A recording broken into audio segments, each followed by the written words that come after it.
I-N-E. Into the night now. John Chambers. We found John Chambers.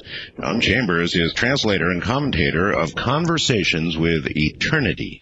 He has an M.A. in English and studied at the University of Paris.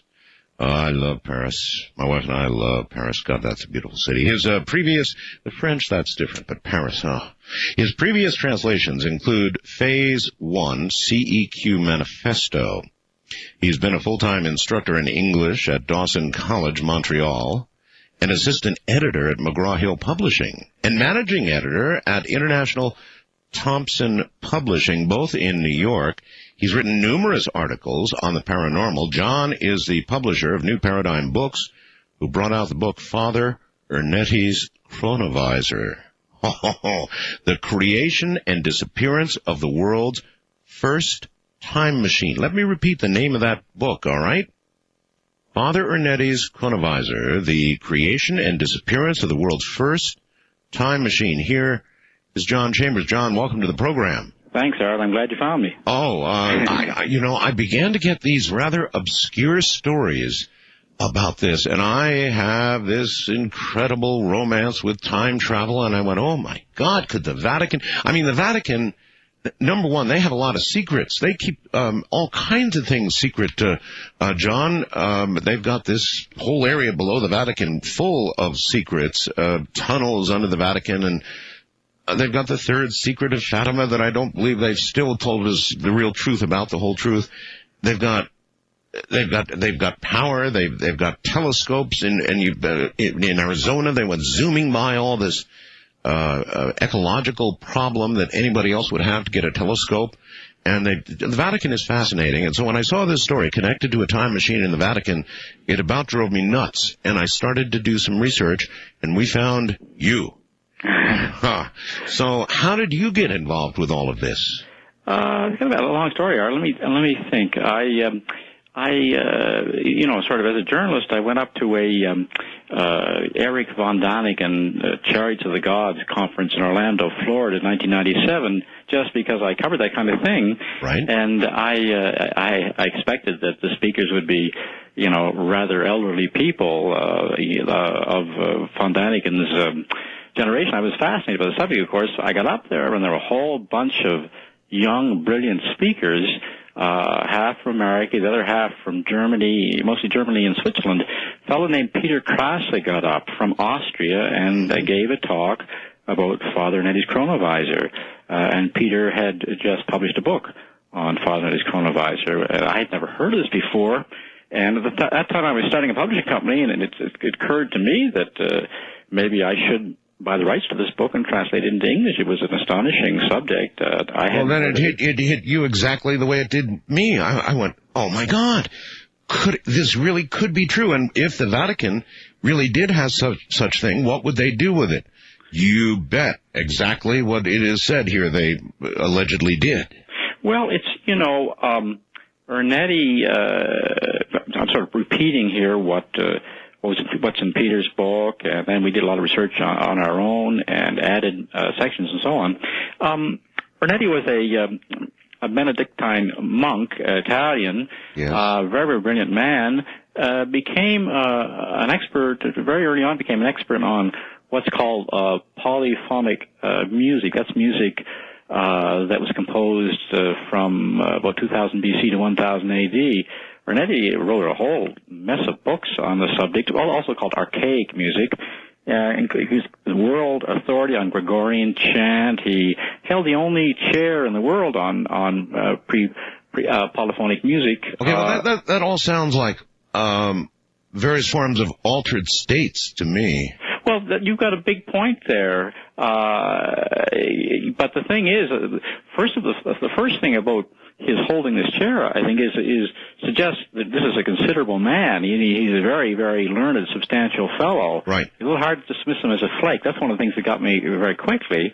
And secondly, yes, it's true that when you get, I understand that when you get back into ancient Greek music, you're talking music of the spheres, you're talking about vibrations passed through the ether or the astral fluid. Such was the theorizing then, and I think I think it stands to reason that Ernetti must have had a lot of really arcane, esoteric knowledge about sounds and very, very basic, primordial ways in which sound and sight were transmitted, as you were saying earlier. Well, listen, even modern music, relatively modern music, will put you into an altered state of sorts. So it may well be that music that old. Well, but maybe a much more profound state than we know of in our present-day society. Exactly. You know, it's a little bit akin to these mantras that have been so fashionable for the last few decades. These mantras that you hear repeated were supposed to have come to fakirs and yogis who've been meditating in caves for years. These mantras are delivered straight to them from God, and who knows, but there's not some kind of huge truth in this. Oh, listen, I studied Buddhism. I studied Nichiren Soku Gakkai Buddhism, and in that you chant Nam Myoho Renge Kyo, Nam Myoho Renge Kyo, Nam Myoho Renge Kyo. I know about that, yes. And yes. it produces an altered state. So, I mean, there's a lot to go on here. In what way was Father Ernetti technical, or how did he get wrapped up with these physicists? In other words, when did it move, do you think, toward this chronovisor, this look back in time? Well, Art, for sure he knew a lot about physics. Also, he had a degree in quantum physics, subatomic physics. He did? Yeah, and along with having this tremendous knowledge of music. Okay, let me stop you there. That I don't understand. How does a priest, how does a Benedictine priest get into, in other words, usually physics and hard science and the priesthood, they just don't mesh. Well, one might think so. You know, I would tend to agree with you, except that there's no doubt that Ernetti had this degree and did do research. I'm with you. So what we're talking, a very, very unusual man, and all the more a guy that you can't dismiss as some kind of flake. Whatever was going on, it's very hard to just dismiss him out of hand. Oh, I'm not doing that. No, I know that. But in generally speaking, that's what you come up against. That's what I came up against when I began to research this material. You're on the one hand, you do want to dismiss him because of some of his assertions and his claims. On the other hand, you really can't.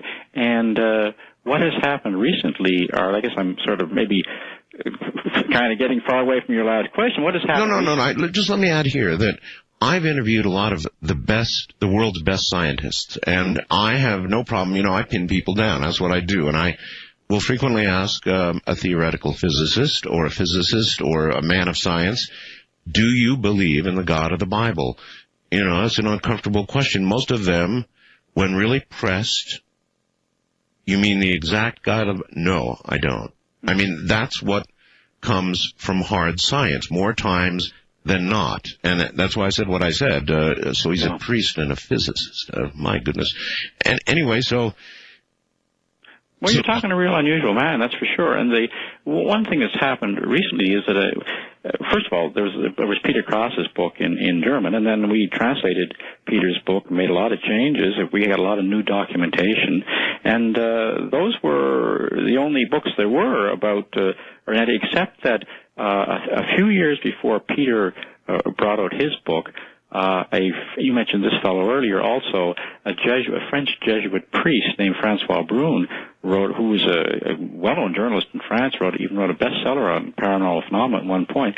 Father Francois Brune, I think it was 1994, wrote a book in which he had a long section on Father Ernetti, and that was one of the first, books that sort of put Ernetti and his achievements before the general public, although there had been lots of rumors for years about this coronavirus. Well, one quote from him was that, in his opinion, no matter what else, Father Ernetti would not have lied about this. Yeah. The thing is that Father Francois Brune knew Ernetti well.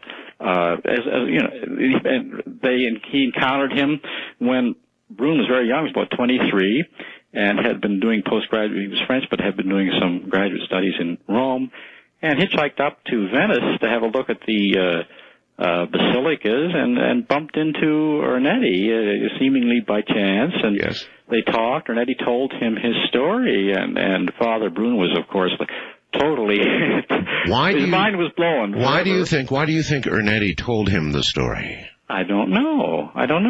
Maybe he sensed something sympathetic in Brune. I don't know. At this point, how old was Ernetti? He was born in 1925. He would have been about 37. About just 37. a guess. I think Brune was 15 years, maybe 10, 15 years younger. So a relatively young man talking to a younger man and telling him, in essence, I guess, that he had built this machine with the help of other physicists. How long did it take in the doing? Do you know? We don't know. I don't know anything about that. But two of the physicists that he claimed helped him were Werner von Braun, I guess it more an engineer than a physicist, and Enrico Fermi. So already that sounds improbable already. I know that, and it sounded pretty improbable to Father Brune. But the thing is, Art, Father Brune over the years would go around and see Ernetti, and they would chat about all manner of things, and and always Francois Brune saw that Ernetti was a master of many fields of knowledge. He was interesting, informed things he had to say about theology, Well, do we know anything about the construction of the machine itself, how long it was in construction, anything of the nature of it at all? What do we know? Yeah, we do. All right. Yeah, we do. Well, we know what Ernetti said anyway, and it was something you know the alley-oop comic strips. I think they're still around. The alley-oop is the caveman who's brought forward to our time by Dr. One Mug in a time machine. Yeah. But a lot of time we're seeing One Mug standing in a little booth looking into a TV screen and watching alley-oop, kind of cavorting several million years ago. And Ernetti, apparently, Ernetti's chronovisor was more of an apparatus that enabled him to see back and hear back through time. He was looking at something like a TV screen, something like earphones, but very complex, like a little bath escape. This was a machine, though, that used an antenna in receiving light and sound that exist always, that once produced are always essentially there, and you can somehow tune into them, and that would include, I guess, anything from the present until the most distant past. That seems to be what Ernetti claimed, yeah. We used to talk a lot about the Akashic records and so forth, and today a lot of physicists are talking about how it's rather quite possible, maybe even probable that all sound waves, all light waves, kind of produced by us as we live, they are absorbed into the environment around us, and they're there to be accessed if we can figure out how to access them. And there's even a fairly well-known Nobel Prize-winning physicist, I think he's in France now, who was maybe born in Romania, who went to Greece and tried to access the memories of the columns of the Acropolis. And this is a very distinguished man, and I don't know how successful he was, but he tried to do this in some way. Could he kind of hear sounds, see things from ancient Greece? All right. Do you know in what way these things were manifested? I mean, what year was it again that Father Ernetti claimed he did this? Well, this is in the mid-50s that he claimed that he developed this. Yeah. All right. Well, that was, gee whiz, television was a fledgling thing at that point. Mm-hmm. Wasn't it? Yeah, it was. Of course, there was TV. It was certainly around. Yeah, it just started, right? Fledgling. Yes. So, I wonder if it involved any modern technology married with some technology, perhaps very ancient. Yes, apparently that's exactly what it was. Although I don't know if exactly the appropriate word here. Some kind of a combination of quantum physics and astral fluid metaphysics, something he intimated these things. He kind of dropped hints about the guy had a degree in physics. He did a lot of experimentation. And he had this very, very, really vast knowledge of very esoteric things having to do, starting with ancient music. He wrote about 100 books in his lifetime. 100 books. All right, but still, there must have been this moment, John, when Father Ernetti had perfected to the degree that he had the chronovisor, and then he must have gone to the Vatican, he must have started upstairs saying, look, I'm a priest, and I have invented a way to look at the past. What does the Vatican want me to do? Well, likely he did something like that. The last maybe 10, 15 years of his life, he stopped talking about the chronovisor. And Francois Brune, in his first book, and also in a new book that's come out, says he thinks that the Vatican told him to stop talking, and then told him not to tell people that the Vatican had told him to stop talking. But the thing is that one of the reasons why I got so interested is that you begin to think about, as I'm sure you've thought about this for years, the implications of time travel. Of course. The power that it would bestow on the possessor, and how power... Yeah, well, this is not exactly the H.G. Wells type machine where you actually physically go to the past. It is nevertheless a way of bringing the past or verifying the past. Yes. And so they went to look at the crucifixion of Christ and reportedly got visual and sound reproduction of the crucifixion of Christ. Is that what you've heard? I know how improbable that sounds. Ernetti claimed to have gone, well, I guess not seen and heard back. I guess maybe we can put it that way. And to the crucifixion and seen Christ dying on the cross and taken a photo. And at some point, that photo he didn't release the photo himself. At some point, it kind of got out. The press got a hold of it. Where is that photo? We've reproduced it in our book. What? Yeah. You reproduced the exact photo? Yes, we did. You have that photograph? Sure. I should. Oh, John. I better add that after a while, it seemed that this was a fraud. It was found that this photo of the face of Christ was a photo of a Christ on a wooden cross, carved on a wooden cross in a small church in central Italy. So it looked like fraud.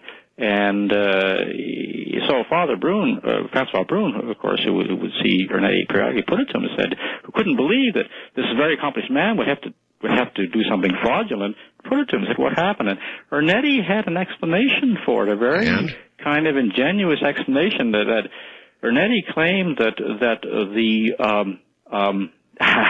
I don't know if I get the details right. It's in our book. Ernetti claimed that the wooden statue, the carving, the artist who did it had been inspired by a nun who had mystical visions, and it had the mystical visions of the crucifixion of Christ. So Ernetti kind of said, well, his vision, what he carved was the result of inspiration because of a vision from somebody who herself also had the ability to go back and see. All right. Hold on. We're at the top of the hour, and we'll be right back. John Chambers is my guest. A time machine in the Vatican's hands.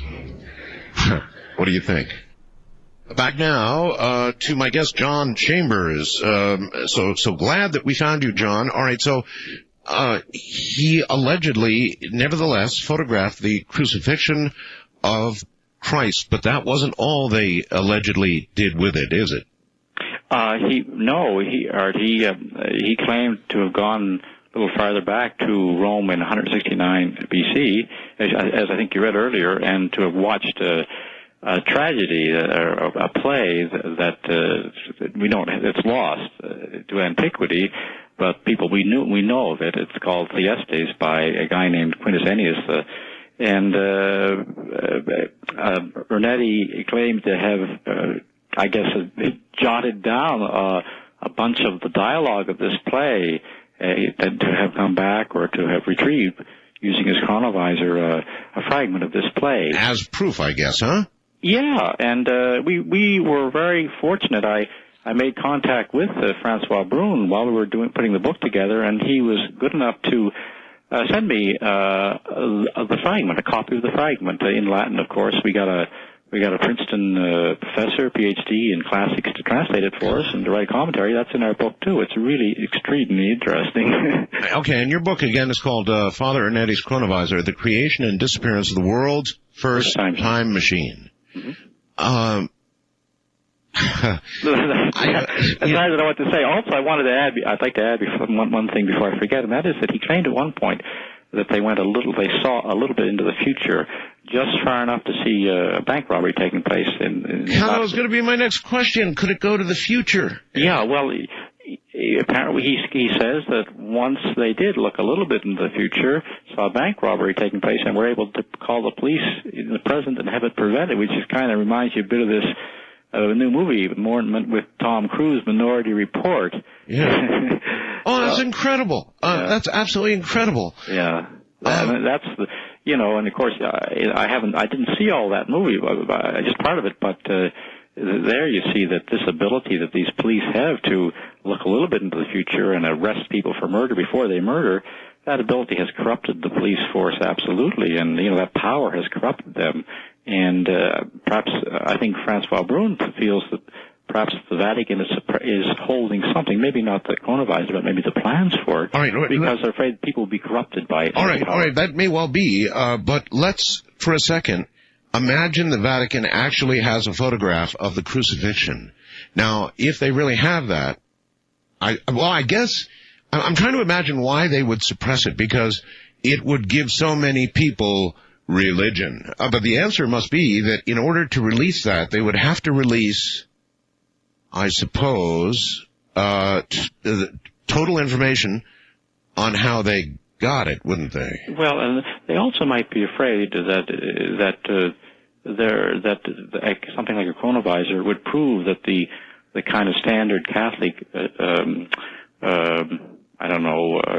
standard Catholic version of what took place was not quite true. I think they were maybe a little afraid that they've distorted, things have been distorted through the centuries, and yet they, of course, pass down and give us so much as black and white doctrine, dogma. Okay, well, Father Ernetti warned that, and I'm quoting here, the machine can produce universal tragedy. What do you imagine he might have meant by that? I think he really think he meant, Art, that bad guys could get a hold of such a machine and run the world and ruin the world. I think he meant that, and it seems to me that's a real probability. That's one of the things that makes this story, the Ernetti story, kind of, I wouldn't say convincing, but makes me think a lot about it. Okay, well, so then the ability to look into the past or look into the future, surely that could easily be used, particularly a glance into the future, to affect world events, and that almost gets us to the big problem with all time travel.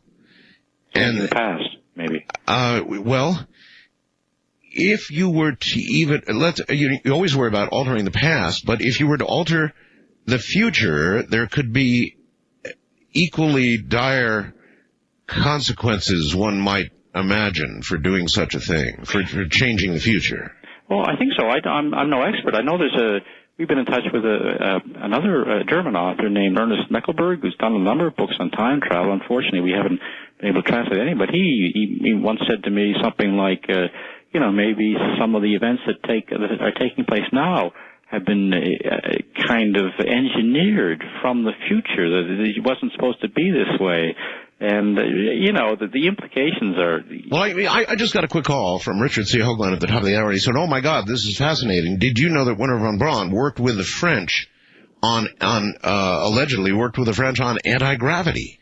No, I didn't know that. So if that's true, then it might not be so wild that if von Braun got information that there was something like this in the works, he might well have joined in. It may not be so wild. No, we of course we researched this a lot, and as I said, we made a lot of changes, or rather we added a lot of new materials. So our book's significantly different from Peter's, which was a wonderful book anyway.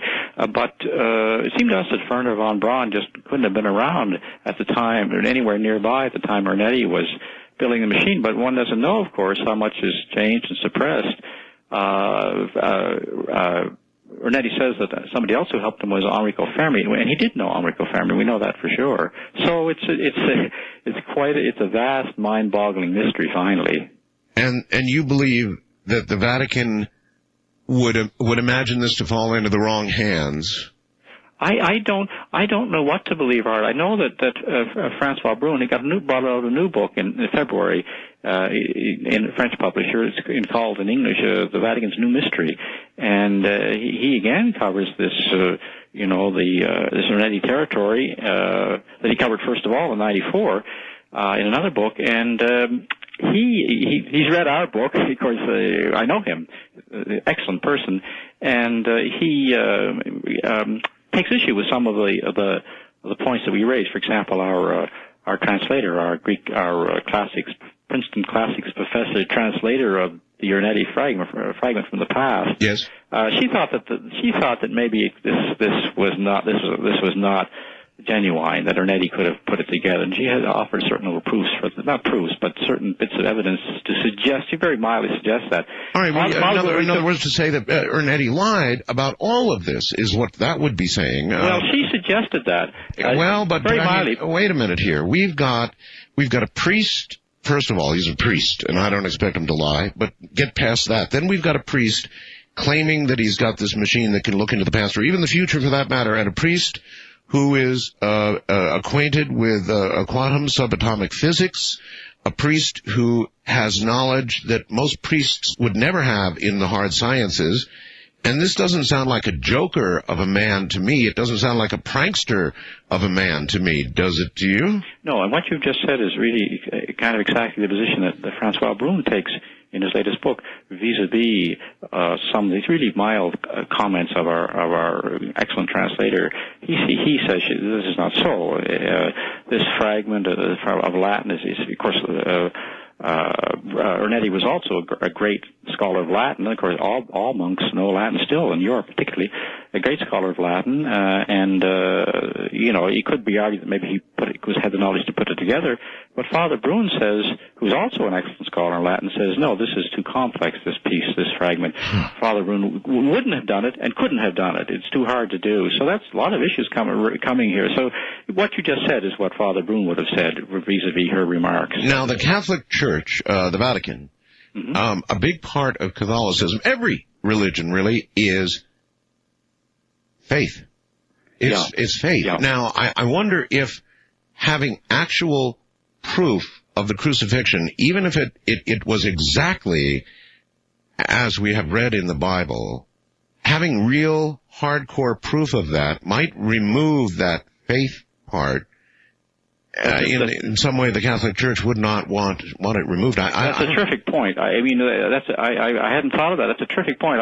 What's the standard, the famous definition of faith? It has to do with the things unseen and things unheard. And if you get proof or disproof have nothing to do with faith. And so if you have it's belief in something you can't prove. Right. So no, you're absolutely right in what you said. So that would be something you suddenly could prove. And then there's the other possibility, and that is that they filmed or they got pictures of the crucifixion and somehow it was not as described in the Bible, or in some way, a worrying way, different. Did they describe, other than the photograph, which you've already talked about, did they describe anything that would have clashed with what we know biblically? Ernetti did describe to Brune, and we have it in our book, way back in '62, what he saw, and it doesn't differ very much from the standard version of the Bible in the New Testament. Little bits and pieces here and there. Christ didn't say something that he's supposed to have said, and did say something that was not recorded.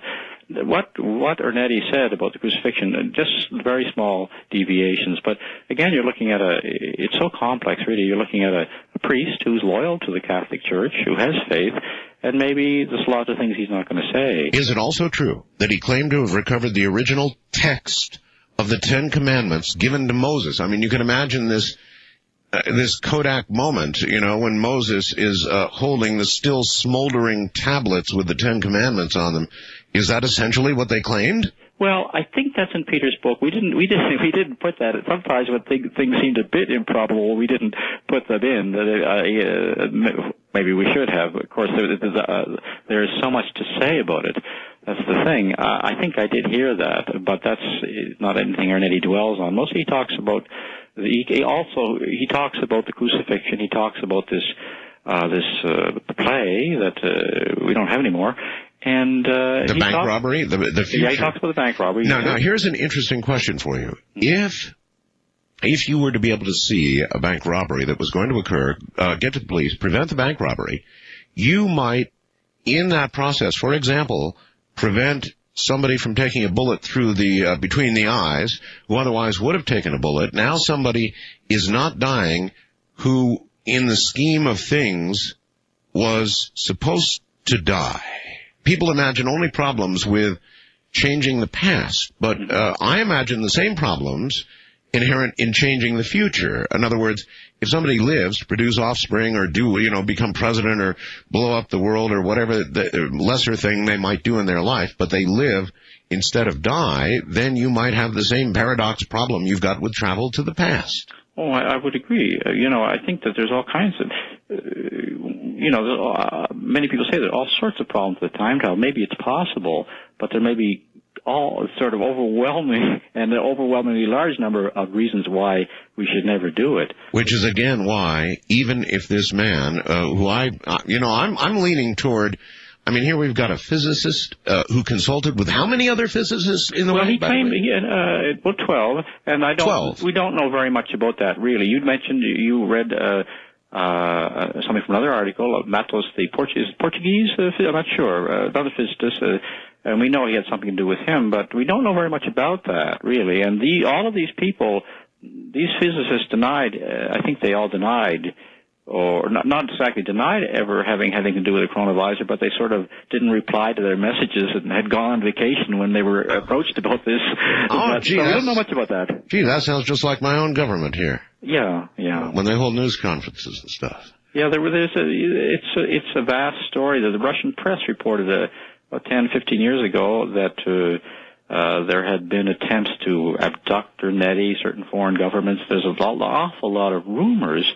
And it's just, the more you get into it, on the one hand you keep wanting to dismiss it, on the other hand you cannot dismiss it. And Father Brune finally can't dismiss it. He says René was too fine a man, he was too smart a man, he was too accomplished. Why would he make something of this scale up? Yeah, why would he? Yeah, why would he? And you say that in later years, the Vatican told him essentially to clam up.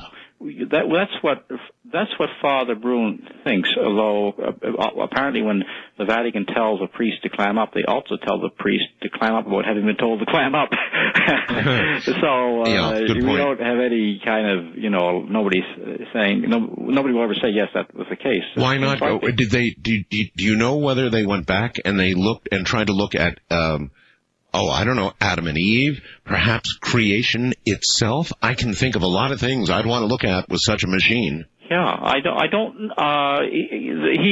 doesn't, there's not, as far as I know, he didn't mention that to Brune. He mentions having watched Cicero give an oration. Wow. And Ernetti even makes some comments on how Cicero's Latin was a little bit different than had been taught, the priests had been taught it was when they went to seminaries in the 20th century. Also, he says he saw Mussolini give a speech, heard Mussolini give a speech. So, a few other things. Wow. I don't know what to say. Look, your book, I presume, is available on Amazon.com, that kind of place? Yes, it's available on Amazon.com. It's available directly from us. We make an awful lot of sales off of our online secure site. Order form. Our website is newpara.com. NEWPARA.com. I think we've got, let me check real quick, I think we've got probably got a link to that. Let me see.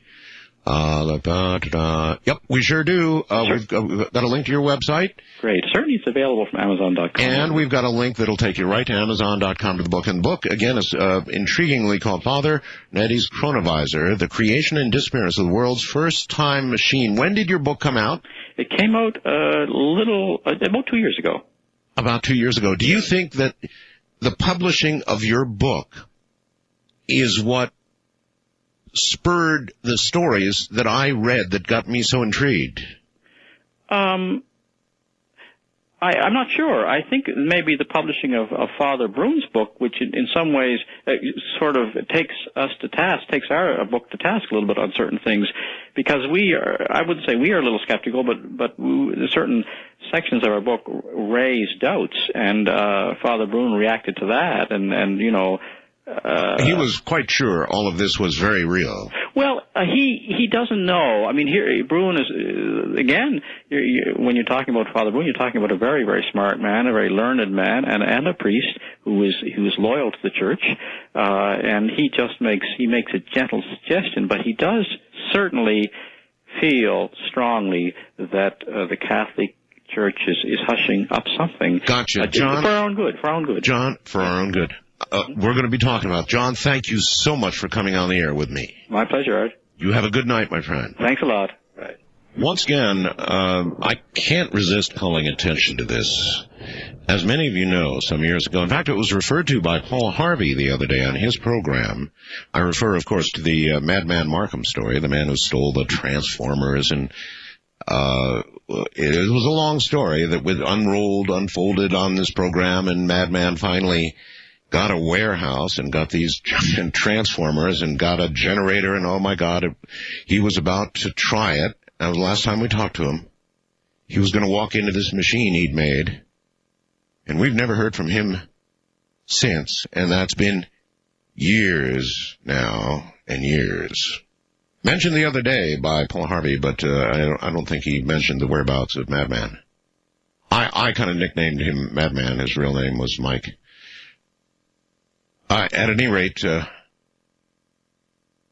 wonder what happened to him. Now, you know, and it's punctuated by the fact that I've had recent interviews with a man named Dr. David Anderson, who was very deeply involved in time travel. He came on the program a number of times.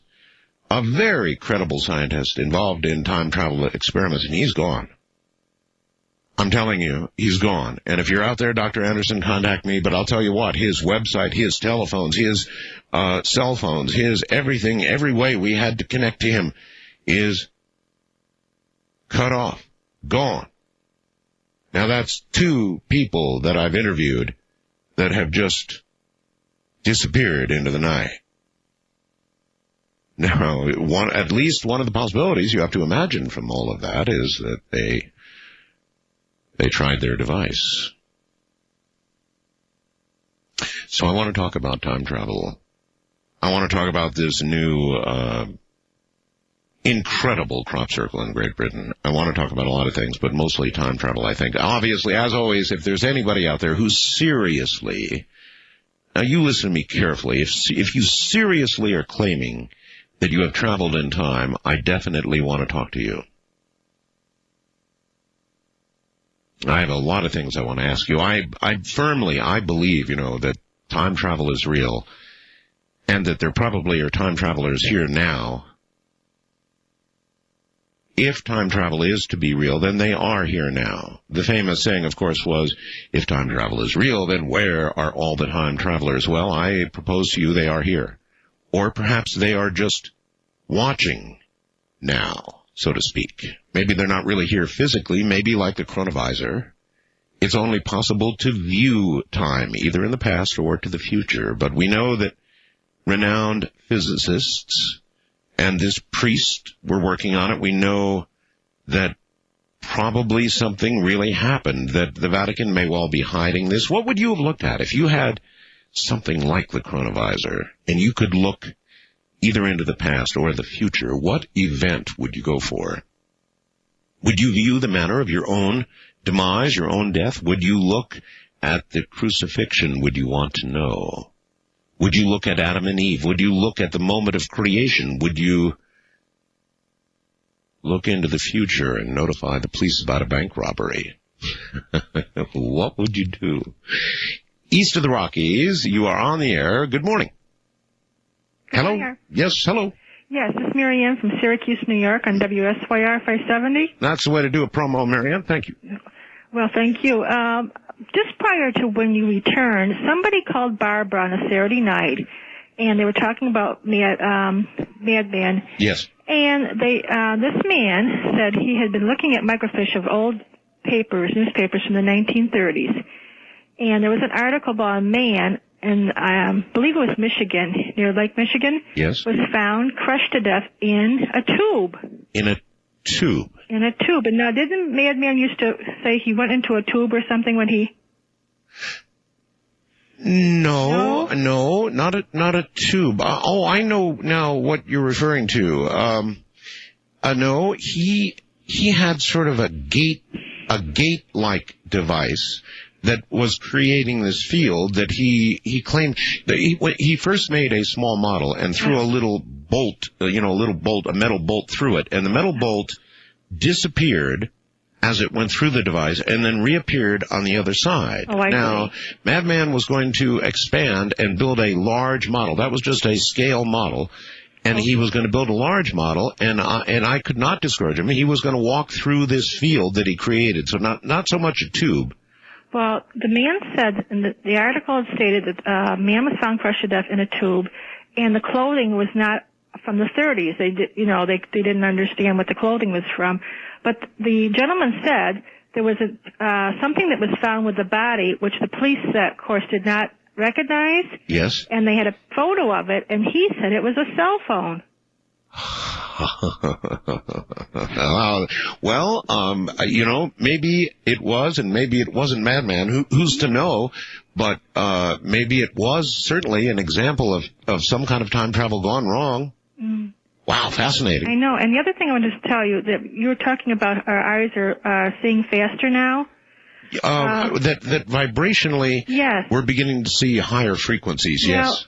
Prior to my getting digital cable, and I would see shadow people now and then. After I had the digital cable put in, we've been seeing things all the time in the house. Ah, welcome to the world. Thank you very much. Yes, the theory here being, and this extends not just to digital television, but to, for example, very high frequency monitors, very, very, very high frequency monitors that we're all using now. The newer ones have incredible refresh rates, and the frequencies that you're watching when you spend a very great deal of time in front of your computer or your digital TV or HD TV or whatever, are much higher frequencies, and it may well be that these are in effect training our brains to begin seeing in new frequency spectrums, and that would account for seeing new things and even new creatures. Yes, we've discussed that heavily as one possibility, and that in effect we may be providing our own evolutionary path, in the sense that with the development of our technology, we are beginning to, in the very literal sense, open our eyes to things we have never seen before. And that takes us to the shadow people and discussions of different dimensions and all kinds of interesting things. Is it not a wonderful time to be alive? West of the Rockies, you're on the air. Good morning. Hello? Hello? Yes, ma'am. Yes, I'm calling from Ithaca, New York. Ithaca, New York, okay. Yes. And we don't have a radio station here, so. I'm very impressed that you were able to get through on the West of the Rockies line from Ithaca, New York. Oh, West of the Rockies line? Is that what I called on? That's what you called on, somehow. Oops, I thought it was wild card, or wild, wild line. Well, they sequence up, so that's how you ended up here. Okay, that's fine. Okay. Well, at any rate, I'm calling about the camera of past events as was written in the Life and Teaching of the Masters of the Far East. Yes. And it was, written by Baird Spalding. And it's a 5-volume book. And in volume 5, which was published in 1955, they talk about Baird Spalding and Steinmetz and Edison working together on a camera of past events. Really? Mm-hmm. Sounds like the chronovisor, doesn't it? Yeah, and Baird Spalding worked with Dr. Steinmetz for about 9 years on this. And ultimately, they were able to go back in time, and Dr. Steinmetz said they could go back to 1 million years. My God. Yeah. 1 million years. 1 million years, you're right. And so But the first event that they tested was may I ask a question? Yes. There is so much argument about the evolution of man or the creation of man that can you tell me anything at all about what they reported 2,000 years ago, 6,000 years ago, 10,000 years ago, 100,000 years ago? In other words, what do we know about mankind? Well, in this particular volume, he just talks about two events, and one was this George Washington's inaugural address in New York City, which they actually saw and heard, and then the other was the Sermon on the Mount. Wow. And again, it's light and sound. Yes, exactly. Light and sound. Wow. Let me ask you a question. If you had a device of that kind, what event would you first and most want to see? Oh gosh. And that could be in the future or the past. Apparently. Well, maybe the Sermon on the Mount would be a good one to start with. It would, wouldn't it? Yeah. If you could understand it. Right. So you're giving corroborating evidence for a parallel attempt, and actually, it sounds like it's pretty close to the same years too. Well, it is, and he also mentioned Leonardo da Vinci and something to do with the Vatican in here. The Vatican? The Vatican. You don't happen to have the exact reference in there to the Vatican, do you? Well, let's see. He was going back. Let's see. How does this tie in with this? It's in this chapter. Talk about things that... Synchronicity? Yeah, synchronicity. I mean, you fall into a story that you hadn't heard about before, and all of a sudden, not only do we now have one story, but we have two stories about the same technology, developed roughly at the same time, doing roughly the same kind of thing. That's incredible. Right. And then that technology, all of a sudden, poof, disappears. And unless you're listening to a program like this one, you're not going to hear about this. When was the last time you heard NBC reporting on the coronavirus? Never. Never is right. All right, well, listen, thank you very, very much for the call, and isn't that interesting? Now we've got another path to look down. Oh, my. Could it be that the ability to look into time past or future is something that's well established and being hidden from us all for perhaps, you've got to imagine, for perhaps good reason, I suppose. But I am so driven to find out about this. And I wonder myself, I am in fact so driven and so compulsive about the whole time thing that if I were to actually get the opportunity to give it a try, even knowing the possibility that it could be a one-way trip, I don't know. Boy, I'll tell you, it's like your finger hovering over the enter button, right? When you've just put in the disk destroy command, and your finger kind of hovers above the enter command, and you wonder whether you really should do this, whether you're about to blow your computer into a total new dimension from which it will never recover. One little keystroke, one little button. I probably would. First time caller line, you're on the air. Good morning. Aloha, Art. How are you? Oh, from Hawaii, huh? A lot of time I spend out there. You're not there now? No, I'm not. Where are you? I'm in Incline Village, Nevada. Okay, excellent. Welcome to the program. Yeah, thank you. I'd like to offer maybe kind of a refreshing approach to the concept of time travel. Let her rip. There is, on the cutting edge of physics, the thought that there is no time. Yeah. And that the universe is actually a space-place continuum. That time really is our invention. So to speak.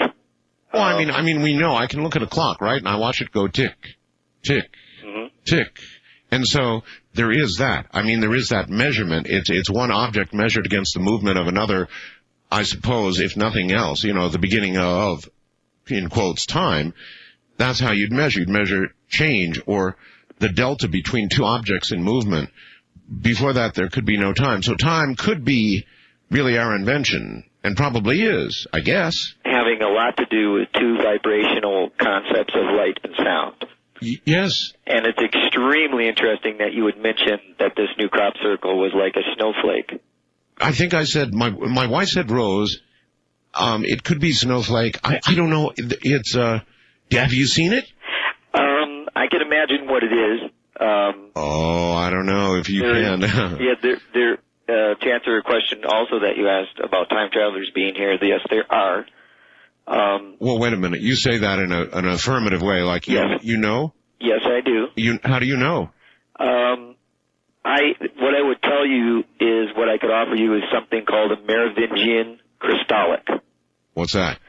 What was called, the Merovingians were the first thaumaturge or sorcerer kings of Gaul. And they were the Franks, and they were the ones that civilized Gaul over the Celtic tribes, and very incredible reign. But I mean, how do you know affirmatively there was time travel? You haven't told me that. Affirmatively, because for one, there is no time.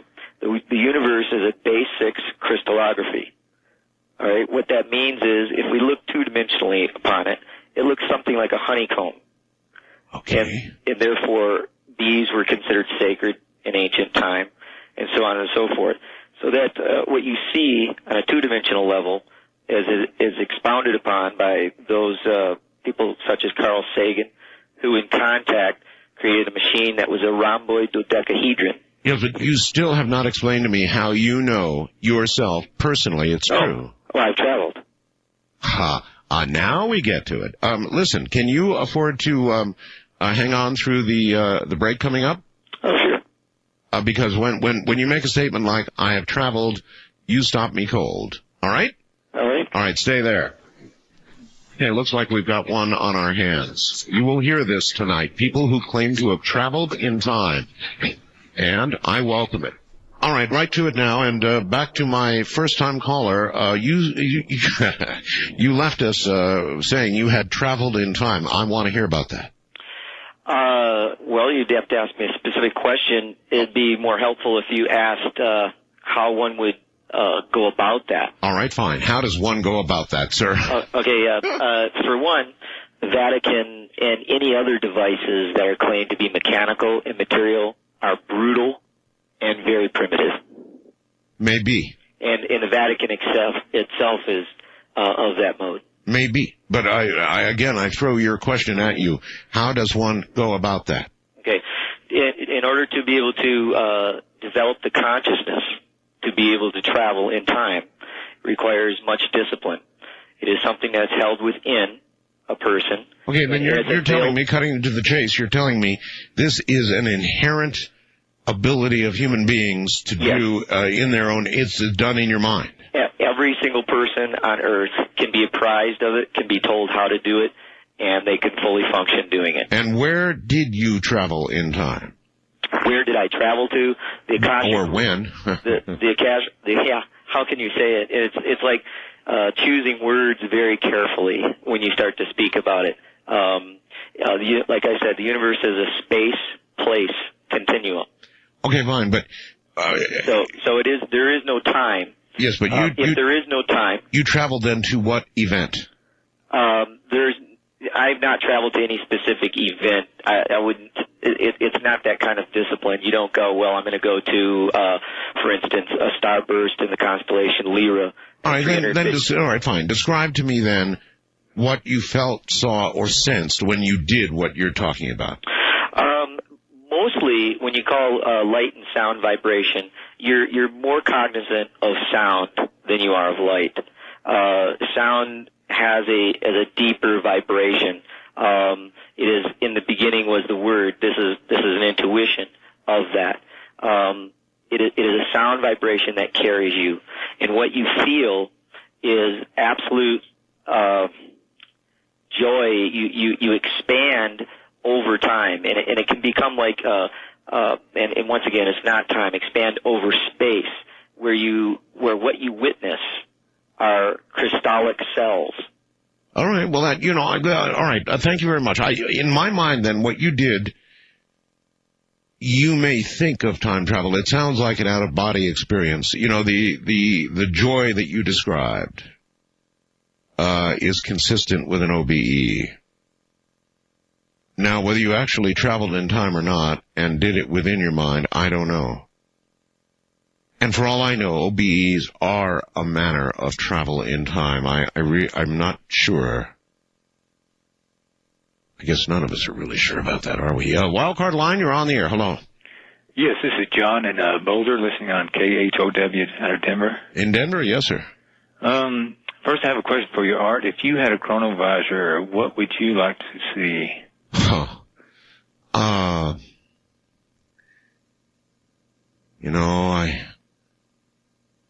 I think the answer to that is creation. Oh, cool.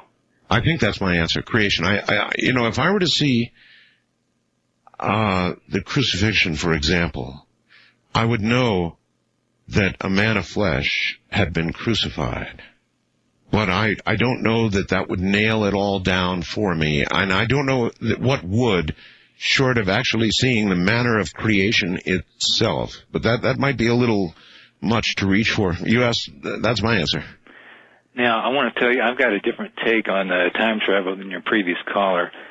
For the past 25 years, I've been teaching people a method for doing basically what you can do with a chronovisor. That is to remote view anything you want to see in time or space. Yeah, but that's not the same as a chronovisor, because a chronovisor was a machine. Exactly. It was an actual machine, most likely with something like a television screen that actually allowed you to look into the past, not a discipline of the mind, although that may have been some part or parcel of the whole thing, but rather an actual machine that brought pictures that could be, they said they took pictures, right?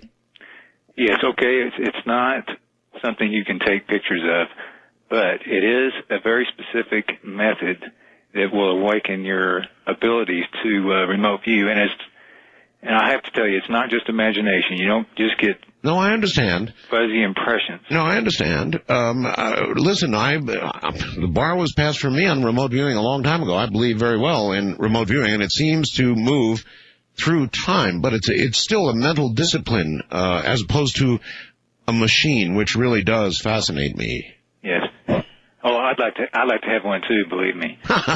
Well, all right. Let me turn your question back on you. If you could view but one event, what would you go for? Well, let me give you an example of what we did just recently. One of my favorite viewers, I said, let's look at how they built the pyramids. Yes. Because that's something that's always fascinated me. And?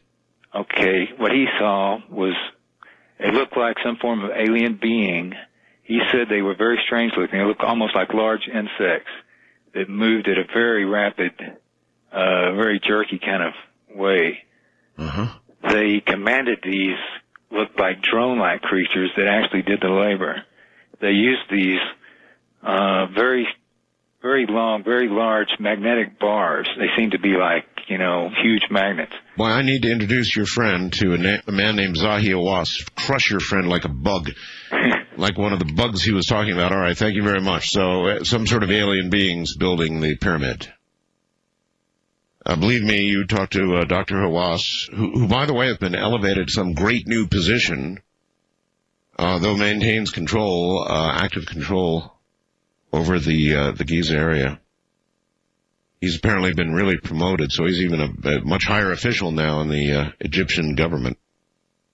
You go tell him a story like that, and he'll put you in the sand upside down. You don't want to hear that stuff. The Egyptians built the pyramids. That's and he will take you, he took me anyway, and my wife, to the place, or places, I should say, not known to the public, where those who built the pyramids are themselves entombed. Pretty serious stuff, so you better not talk to him about bugs. East of the Rockies, you're on the air. Hello. Hello? Hello? Yes, on the air. It's time. Here you are. I'm listening on WRVA out of Richmond. Richmond, Virginia. Yes, sir. I want to tell you about an experience I had maybe a year ago in a Walmart. I was in, yeah, of all places. You really, of a Walmart. We're going to get a big new 177,000 square foot super Walmart here in Little Pahrump, Nevada, and we're all waiting for it.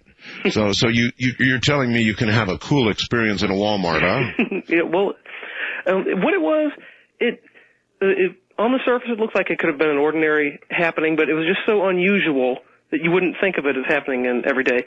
I was in there with my girlfriend, and she was looking at something. We were near the entrance, and I saw a woman walk in. She was pushing an empty shopping cart. Right. And she had her daughter with her, and as they passed by me, the daughter reached her arms up over her head like she was stretching.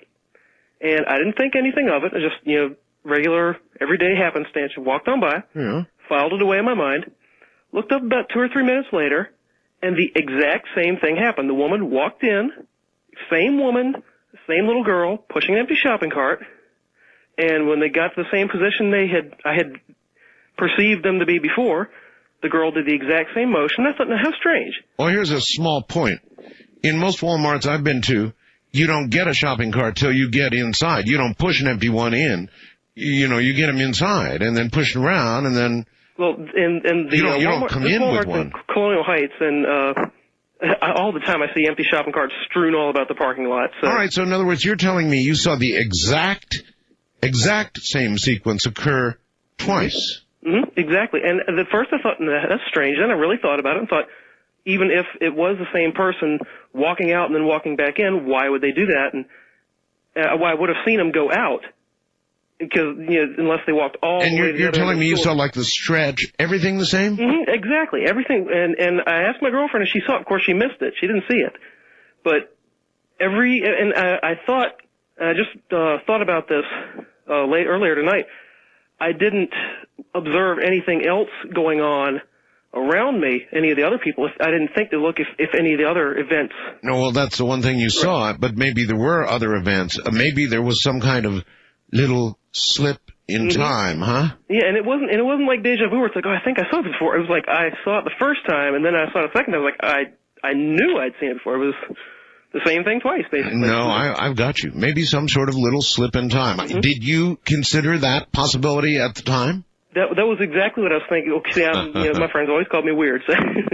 But I considered that, and I thought, how strange, and maybe it was something like that, a little loop or something. And I thought, was it possible that I might have been able to see myself if I'd looked around? But I hadn't moved from that position, so I don't see how I would have superimposed myself. So I don't know if it was just the woman and her daughter slipping through time, or if all of time repeated, and I was the only one that witnessed it. Because and that's the only detail of it that you happen to notice. That's fascinating. Mm-hmm. All right, sir. Something similar to that happened to me again maybe 2 or 3 months ago.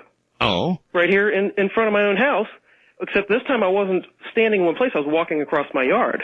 And the neighbor across the street, I saw her drive into her driveway. She pulled in her driveway and saw her stop her car. And as I walked maybe about a couple hundred feet to my front door, I looked, and I saw her pulling into her driveway again. And, of course, I jumped back out the door, and I looked to see if I could see myself in the yard, but I couldn't. But it's possible she has a circular driveway, and it's possible she could have driven around her house and then turned around and come back in, but why would she do that? Yeah, all right. Well, thank you very much. That's very interesting. In other words, is that coming from, is that an effect that you are simply noting or noticing, and a real effect, produced by some external force? Or is it something that's happening to just you? I don't know. We understand so very little about the nature of time itself, and whether it's nothing but our invention, in which case to travel through our perceptions about time might not be so difficult, not if you really understood it, huh? West of the Rockies, you're on the air. Hello. Hello? Hello. Oh, hi. I'm calling from the high desert. I listen to KFI in Los Angeles. Oh, the mighty 640. Yeah. And I wanted to say, with reference to a previous caller and your comment also, you don't need a machine art, and if you could fly, why would you want to use an airplane? In Tom Brown's books, and he has 2 series, the Nature Skills series and an autobiographical series, And he was taught by Stalking Wolf, a Lipan Apache who'd been raised in the traditional way, completely isolated from white men. And this man was very gifted. From youth he was recognized as having wonderful gifts, and he was trained as a shaman and a scout. And Tom was trained by Stalking Wolf, a fulfillment of one of Stalking Wolf's visions, and for 10 years, Tom and Stalking Wolf and Stalking Wolf's grandson spent every moment they could in the Pineys of New Jersey. You know, though... And an incident, going back in time. All right, but I want to just stop you long enough to say, look, I consider the possibility of both the physical and the metaphysical. I'm a hands-on kind of person. I've been in electronics all my life. And so I tend to think in terms of machines, and it may well be that there are ways to look through this same medium, time, or whatever we want to call it, with a machine, as it is to do it metaphysically. So what I'm saying is both may be possible. Just to understand the kind of person I am and why I look at it the way I do. But I understand that what you're saying may be absolutely valid. All right, you can pick apart the atoms, Mr. Physicist, but Tom Brown is alive. He still teaches in New Jersey, and I just want to quickly relate an incident from his book that I think will be very satisfying to you. Sure. It's something you've obviously been searching for. Tom and the two boys, Stalking Wolf and the two boys were on an ancient Indian trail in the Pineys. And Tom found an artifact, and he didn't know what it was, and Stalking Wolf said, go back and ask. And because of what he had learned from Stalking Wolf, he was able to do that. And he witnessed at that time and in that place the ancient trail of a small the Indian tribe, the small Indian tribe, walking along that ancient Indian trail as they periodically did to the seacoast. And at the end of the line was this Indian girl, and she had this artifact on her back. And and Tom discovered that it was a berry masher. But he witnessed it being there, and he said that in that line of Indians there was an old Indian who he knew Tom was there. No one else in that line of Indians knew Tom was there, but that old Indian did. Now Tom is alive. He teaches in Asbury Park, New Jersey. And what does he say about all this now? Now? Well, it's part of what Tom learned from Stalking Wolf and what was so enriched all of the native traditional Indian cultures in this country, and it was the duality. You learn to become one with the earth, and then you go through that door into the spirit world. And all of these things that you talk about are there for us. And we need, although I know you would pick it apart intellectually, but we learn it as all part of God's universe. And he would be a fabulous man to interview. He's very down to earth. I'll look into it. Thank you, thank you, Art. All right, bye. You're very welcome. Take care. Absolutely, I'll look into it. And nor do I dismiss either path. I simply tend to concentrate. When I hear the words time machine, I go berserk. And I want technical details. I want to understand the technical aspects of how this is done. It may well be that this ability to travel dimensionally or within time or within space or whatever words we care to put to all this, it may be that that's where the metaphysical and science collide. And I believe that eventually the metaphysical and science absolutely are going to collide. And so it may be that in this realm, one can, in some technical manner, either view or travel. And it may be that physicists back in the 50s, as we've been discussing tonight in two parallel cases, did in fact find a way to look back and or ahead in time. And it may also be that Native Americans and others who practice various aspects of altered states are able to travel themselves into the same area, into the same time, into the same new space, or whatever. So down the road, that may be exactly where the scientists, the physicists, and the metaphysical folks are going to meet, and all of a sudden one is going to explain the other. Or maybe it'll be that one will, in essence, verify the other. What a world, huh? I'm Art Bell. Into the night once again. Open lines. We are talking about mainly time travel, but it's kind of wandering all over the place. So anything you want to talk about is fair game. There is a new picture of a new crop circle that just appeared in England. We've got it up on the website right this minute. Trust me when I tell you, you want to see it. First item under what's new at artbell.com. First time caller line. You're on the air. Hi. Hi. My name is David. I'm calling from Lafayette, Louisiana. Hello, David. I was just wondering, it's a fascinating program. Yes, sir, it is. Seem to recall that when you had Nick Bakich on, he was talking about investigating his father's plane crash.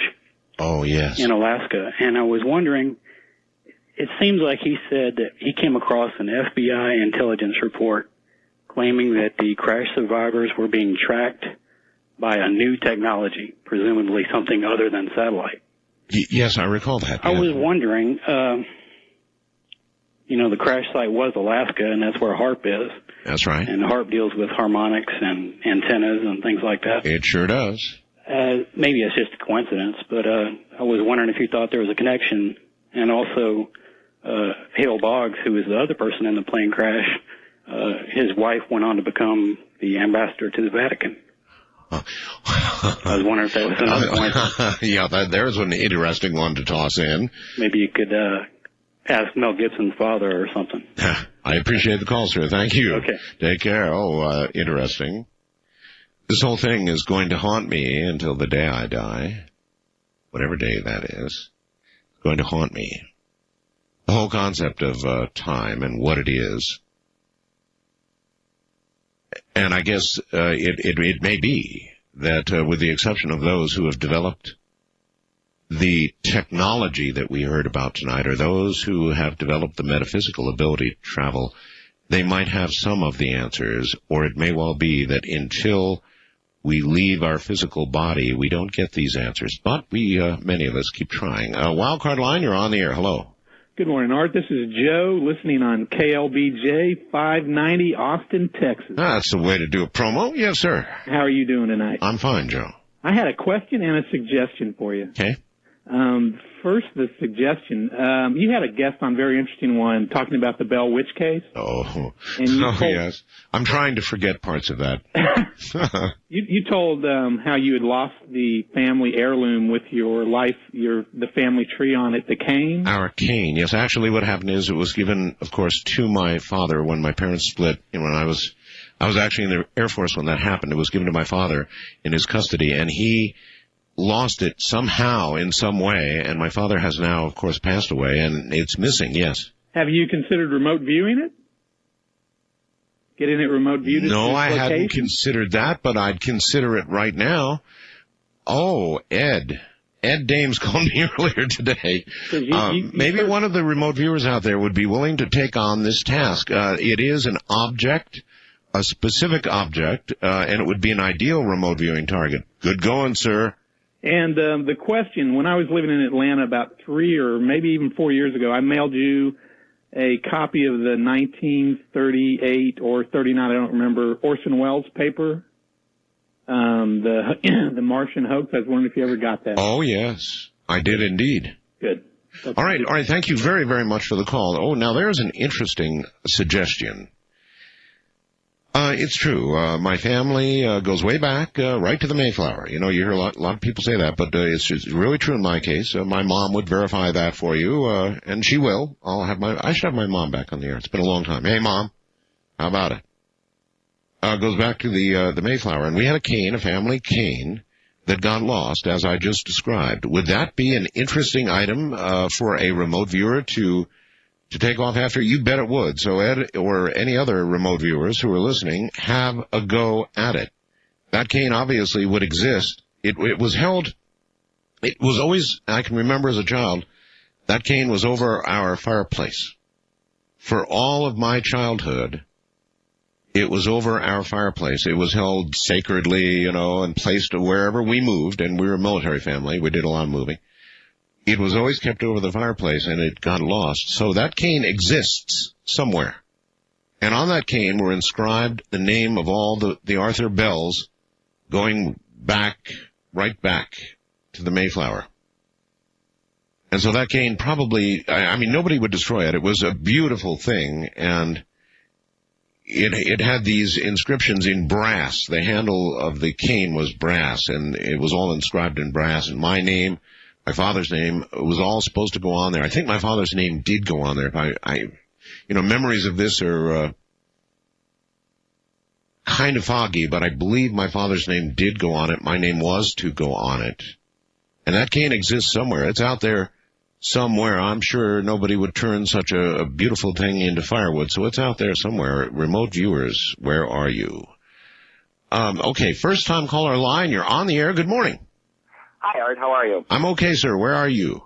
I'm calling from Chicago, listening to WLSAM in Chicago. The monster in Chicago. Yes, sir. Well, I wanted to run by you this experience that I've had since actually I was a child. And I've had some, I don't want to say psychics, but some people that are familiar with this, and I cannot for the life of me remember what they called it. But, well, what is it? Well, ever since I was a kid, I would get this sensation in the middle of the night that I would literally wake up to my bed shaking. And this happened to me quite frequently about 18 months ago when I was doing some work. Oddly enough, it never happens when my wife is in bed with me. It only happens when I'm in bed by myself. And what happens? And I literally wake up from a sound sleep to the bed shaking violently. And I've had some people tell me that I'm actually, I don't know if I'm subconsciously or however it happens, I'm actually being taken to a different place and time. All right, well, let me ask you this. Let me ask you this. When you wake up, number one, are you sure you're awake? Yeah, my wife asked me that same question. I'm absolutely positive because... All right, and so then you're also absolutely positive that your bed actually, physically, when you say shaking, you mean just like shaking or... Yeah, not like exorcist shaking where the thing is levitating, but I mean to the point where it's like, the headboard's hitting the wall. That's shaking. and it lasts long enough that I'm awake and I wake up and I'm conscious of the fact that the bed is shaking. And at one point it was happening so much that I was like, oh, for crying out loud, not again. And it would shake for, I don't know, maybe 5 seconds or 5 to 10 seconds after I would wake up. Uh-huh. And so anyway, I don't know what was causing it, but I do get deja vu all the time. I mean, I'm constantly in kind of a deja vu state where something will happen and I can't explain why I know where I've been or what I'm seeing it again for another time. But deja vu may be a kind of time travel. In other words, when you have an experience, and deja vu is simply suddenly feeling as though you've been in the room before, you've done whatever you're doing before, that's deja vu. You've exactly done it before. There are those who would say that it is a kind of time travel in the sense that you are living an experience in this life that you have experienced in some other life, and subconsciously, at a level just below current consciousness, you've done that before. Because you have done that before. Follow me? A wild card line, you're on the air. Hello. Yes, sir. This is Jeremy from Texas. Hello, Jeremy. Yeah, I was calling and I saw I was listening to the show the other night and I saw the rabbit on the creature thing. Are you talking about what I've got up on the website? Yeah. The creature? Yeah, I know exactly what that is. And what do you think that is? It's a wolf. They're like parasites that get on rabbits in the summertime. They get on cottontail rabbits. But hold on a sec. Why would this crawl out of a bullet hole? Well, they get in there, and I know they get out. I've seen them 1,000 times. We've killed all kinds of rabbits that have them all over them. And you've seen them crawl out of bullet holes? Well, no, but we've skinned the rabbits and seen them all over the rabbits. Oh, yuck. Well, that's all I have to say is yuck. I mean, when I shoot something, I don't want to see anything crawl out of the hole at all. Yeah, it gets pretty rough, I guess, but I mean, totally gross. Sometimes in the summer times, you like from May to about June, you don't really shoot the cottontails because they got them all over them. Yeah, yuck. All right, sir. Thank you very much. If that's what it is, that's what it is. I don't know. All I know is if I shoot something, I damn well don't want to see anything living, particularly with big teeth, crawling out of the bullet hole. On the first-time caller line, you are on the air. Hi. Hello. Hello. Is it Art Bell? That's me. Turn your radio off. Are you still talking? I'll wait while you turn it off. Yeah, it's off. Okay, good. Where are you? I'm in Calgary, Alberta. In Calgary, Alberta. All right, very good. What's your first name? Richie. Richie, what's on your mind? Are you still talking about that time travel? Yeah, we're talking about, well, yes, we are, Richie, and a lot of other things. What do you know? I basically believe in that. Do you know those stories about that dude who invented that bike travel machine? The what now machine? He's basically a famous author who wrote a story about the time machine. Well, there was H.G. Wells. Yeah, H.G. Wells. Yes, what about him? Do you think that would be a possibility, his machine? Oh, you mean to have a machine H.G. Wells style? Yeah, there you go. Okay, Richie. Do you think his stories? Do I think it could be? Yes, of course I think it could be. Of course I think it could be, Richie. Yes, that's what I've been talking about all night with this chronovisor. And or even a machine like the H.G. Wells machine. For all we know, physical time travel absolutely is possible. Now, when you talk to today's modern theoretical physicists, they're going to tell you that they too believe it's possible, but that it would take energy or an amount of energy that a modern man cannot amass.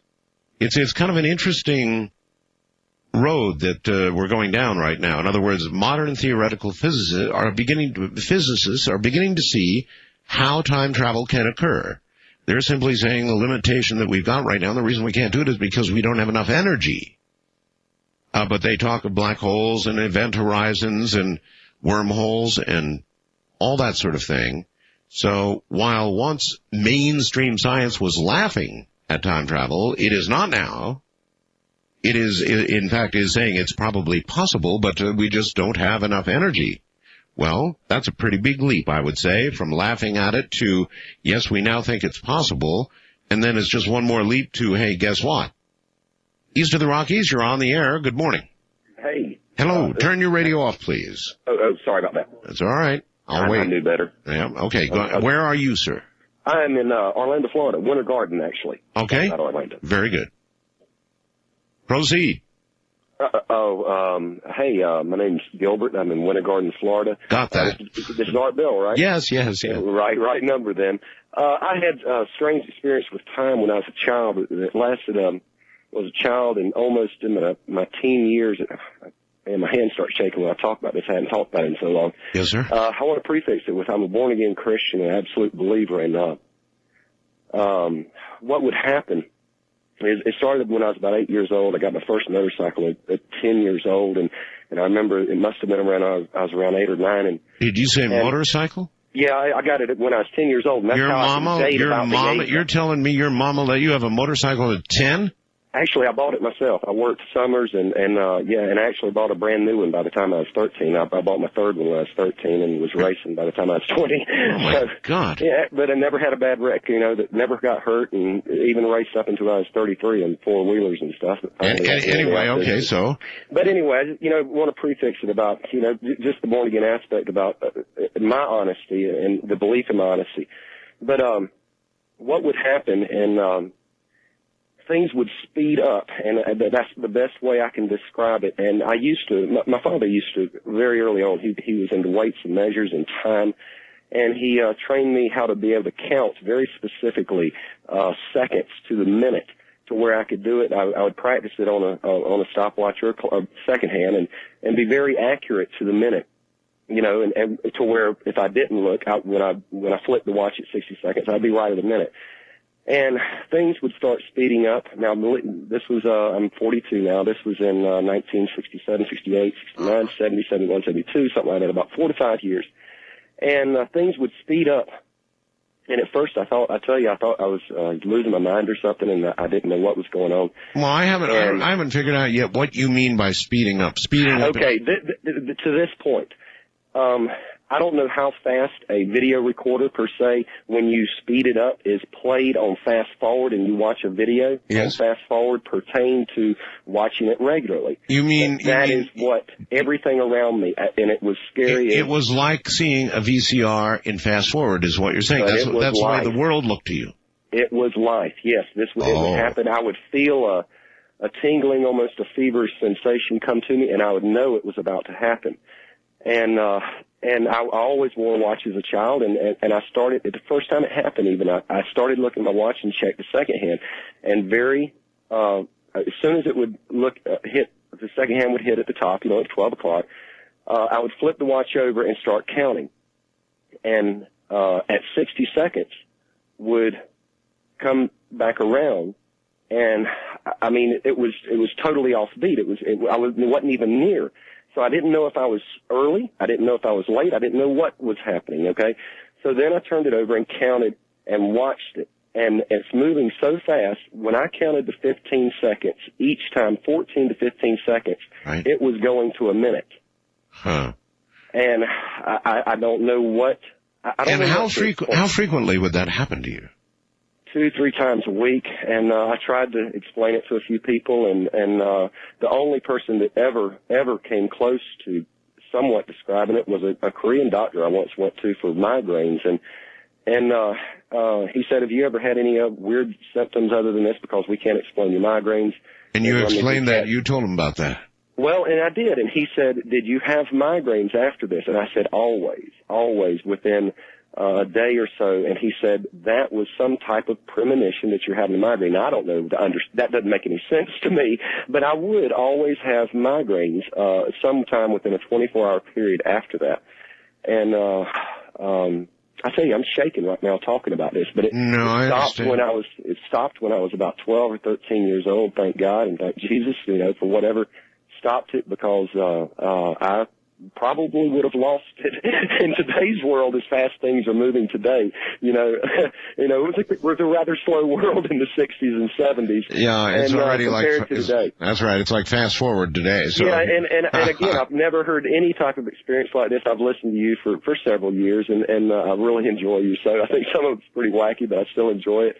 And I just at the same time, one other thing was going on. I was having recurring dreams of the best I could say would be a world war, and this country was very involved, and not only that, it was in this country. I hope you're wrong about that one.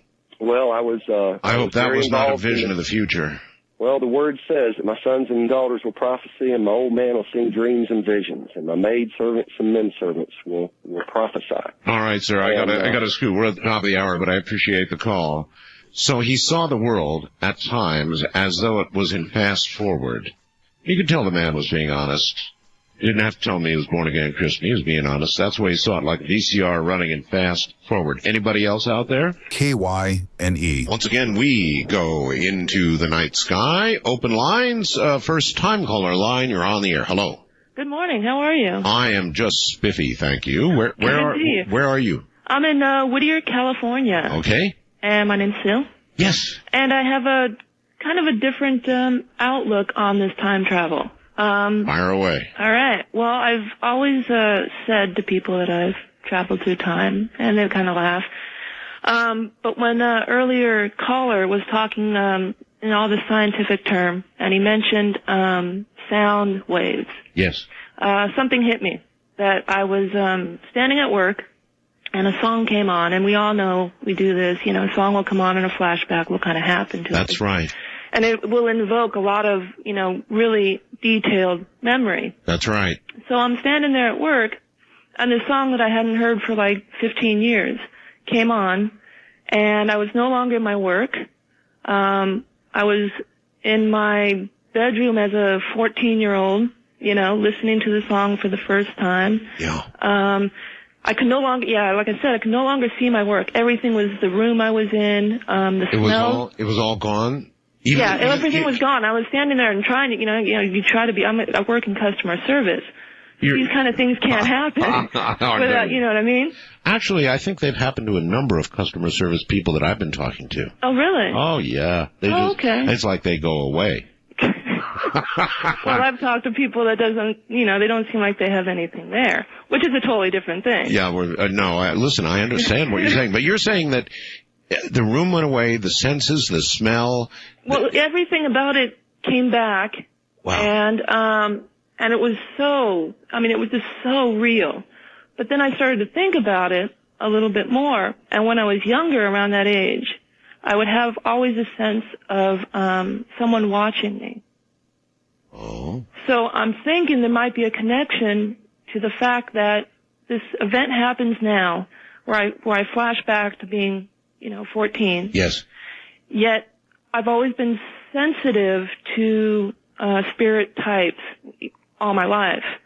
So that maybe when I was thinking that someone was watching me, it's just me flashing back, now to back then. Oh, no, I can actually sense myself. Yeah, no, I'm with you all the way. I've had it partially happen to me. It still partially happens to me. There is something about sound, and there is, something about music. It's happened to me. As you well know, I'm a serious person about my music. I pick my music and my bumper music, all the music you hear me, I pick that personally. And, there's reasons for that. I mean, there's reasons why I play certain music at certain times that you might think but I can guarantee you I generally have a reason for what I'm playing. Having said that, it goes a little deeper, not quite as far as that young lady just took it, but there are records that I can play, and I can't say that my present circumstance, my present reality changes. But certainly in my mind, and I'm sure this is true of many of you, you can hear a song, and it's like a flashback. It's just like like an acid flashback. Boom! You're in a different place and time in your mind. Now, it has never, for me, manifested itself with my present reality disappearing entirely. But it has taken me on that trip, and sound in the form of music can absolutely do that to you. It causes a little switch in your brain somewhere in there to get thrown, and the feel and the memories of the time come rushing back. Almost unbidden, they just come rushing back. So that I've gone that far, but I've never gone quite over the cliff, the edge that young lady did with, the present reality actually disappearing. I'm not saying I wouldn't like to experience it. I would. A wildcard line, you're on the air. Hello. Hi, Art. Hi. My name is Eric from Ark City, Kansas, listening to you on KFH 98.7 FM. Yes, sir. And I heard about that crop circle. Yeah. Oh, by the way, Mark in Port Washington, Wisconsin says, "Hey, Art, I just checked out the new crop circle pic. First thing came to my mind was the sun with huge flares coming off it. Now, we've had these incredible flares lately, and this man connects it to sun flares. My wife looked at it and saw a rose. I take it you've seen the picture, right? Yeah. Incredible or what? It's pretty awesome. Yeah. Basically, I don't want to disprove it or anything. I believe in... If you can, go ahead. Okay. Well, basically, when I heard that, I remembered like 2 or 3 weeks ago off of a site that I won't name on the internet. And, I don't know if you've heard of a movie coming out in, a few weeks called Signs with Mel Gibson. Mel Gibson, yeah. Okay. Well, I remember reading it, and I printed it off, and I don't know if I'm allowed to read off what it says or not. Oh, I don't care. Go ahead. Okay. It says basically, how's this for innovative marketing techniques? Disney is planning to create crop circles around the world as part of his advertising campaign for the movie Signs. Disney source told the UK-based website we will carve out crop circles at unnamed sites. The movie studio did not disclose how it will publicly announce which crop circles are the ones created by Disney and which are supposedly real, or when its marketing campaign will begin. That'd be serious marketing, all right. But that does not affect the mystery of the crop circles for me, because they've been going on before Signs was the gleam in any movie producer's, wherever they get their gleam. You follow me? They've been going on for a long time now, so. I just thought possibly it could be one of those, could not. Does that look like a Disney crop circle? Well, it's a happy little crop circle. I just thought I'd drop that at you, let you have it, so. All right, sir, thank you. Thank you. Right, take care. I don't know if Disney's doing that or not. I don't know. Maybe we'll all try and pick out the Disney crop circles if they're really doing that this year. I don't think that's what we have here. I kind of like what Mark in Wisconsin had to say about this crop circle. That if you look at it carefully, it does perhaps seem reminiscent of some of the recent sun flares. I don't know. It's all stabbing in the dark, isn't it, since we don't really know. East of the Rockies, you're on the air. Hello. Hello? Hello? Yes, sir, you're on the air. This is Robert from New Jersey. Robert, time has come. Welcome. Hey, how are you? Just fine. What you are asking is about a physical time machine that is built with nuts and bolts and the traditional methods, and yes, they do exist. Wait a minute. You said, yes, they do exist. Again, that's a statement of fact. How do you know that? I know for a fact because I've seen and worked on them. You've seen and worked on them? What you are asking about, everything is based on the theory of Tesla. Tesla had these theories. He was by far in advance of Einstein. The first time the Americans tried this was the Philadelphia experiment. Tesla had backed out by that point. Well, now, the Philadelphia experiment was not an experiment about time travel. No. It was an attempt to make a U.S. ship invisible. That's right. Now, the effects, however, may, in fact, involve time travel. No question about that. But everything was based on the work of Tesla. You're talking about frequency and laser light, where the speeds have to... What you are talking about is energy that is required that is phenomenal, because the speed that you have to go at light is incredible. Light has to reach startling speeds and frequencies. You're claiming you've worked on one of these machines? I can tell you I've seen them, and they're... All right, well then tell me where. There is one in the New York area, and the Nazis were working on time travel before and during World War II. Yeah, I've heard that too. Those were the two experiences. The Soviets also tried, but failed miserably. Can you tell me how you got access to see such a thing? I can tell you no more than what I'm telling you now, but most of the people that have gone through the portals to travel have never come back. Yeah. So the vast majority, what you are asking, the vast majority of people that have gone through those portals, probably like the two people that you said who were working on these things, where they would have gotten the energy and the parts, because time is a third dimension concept. It does not exist in any other dimension. Well, I don't know how long you've been listening to my program, but Madman Markham was in fact modulating the field he created with a laser. Did you know that? Yes, and I heard that tonight. Oh, you did know that. What you are, well, see, the concepts, they do have the physics, because all of this was based on the work of Tesla, who was by far ahead of his time. Most of his writings that were confiscated later on have never been seen. That's right. So he had a plan to light up the world with electricity as long as it would be free forever for humanity, from his Tesla World Tower, which never came to fruition because there was no money in it, and he was squashed. But he did talk about these things, so all of the things that you are asking are based on his work. Number two, when you go through the portal, you don't know where you're going to actually wind up. You have rough estimates. You don't know How rough? Sometimes days, weeks, or years. So And you could miss your destination in time by days, weeks, or even years. yes. So what you're asking about is that most of these people who have gone through have never come back. Number two. Well, the ones that I've experienced, that I've been talking to about time travel, have not come back. And you're telling me that's a truth of time travel? You know that to be a truth? That that it's a one-way trip? It depends what kind of machine you're using. Some are one way. Others you can get back, but you make the mistake of assuming that once you're there, it's going to be so easy. You're going back in time, different languages, different clothing, different customs.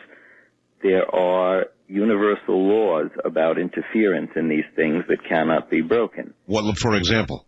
Well, you make the assumption that the government and other people make who want to control destinies, that things can be changed.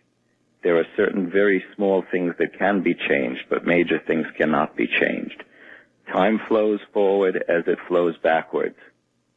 So in reality, there is really no future and no past, but just the eternal present. So you are asking various questions. If you would ask me more detailed questions, I could give you more detailed answers. Well, you said there's really no future and past, but just an eternal present that is ever flowing forward and backward. Then there is, yes, but you seem to be destroying your own contention that time travel is possible. Let me just tell you this. What you are asking is based on something called sacred geometry. Bruce R. Cathy did work on this. There were other people who've done work on this, Tesla, and there were a few others. You can travel back 2,500,000 years in time before you hit a time wall.